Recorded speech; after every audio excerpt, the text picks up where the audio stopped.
Hello YouTube family. तर चला, आज संध्याकाळचा स्वयंपाकाची तयारी करत आहे.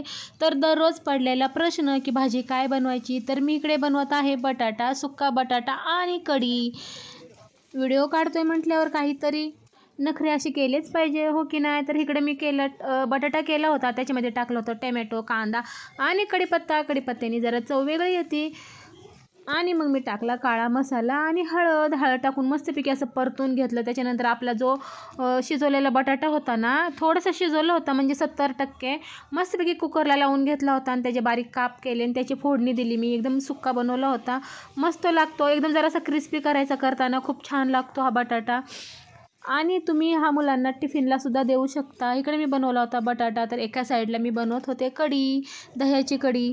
रोजचा सगळ्यांना पडलेला प्रश्न असतो की भाजीला काय बनवायचं. मला पण तोच पडलेला होता. पण मी म्हटलं चला थोडक्यात काहीतरी बनवूयात. या बटाट्याची भाजीसोबत तुम्ही भाकरी किंवा चपाती काहीही खाऊ शकता, किंवा भातसुद्धा छान लागतो याच्यासोबत. आणि इकडे एका साईडला आपलं तर भाजी बनवणं चालू होतं. मी पीठ मळलं होतं.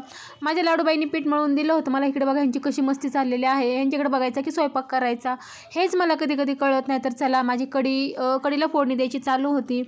इकडे टाकलं होतं मी तेल टाकून थोडंसं त्याच्यामध्ये मोहरी टाकली, मग कढीपत्ता टाकला आणि हळद आणि जे मसाला केला होता ना मी, म्हणजे मिरची आणि लसूणचा, तो टाकून घेतला. मस्तपैकी परतून झाल्यानंतर जे दही आणलं होतं त्याच्यामध्ये थोडंसं पाणी टाकून चांगलं घोळून घेतलं होतं.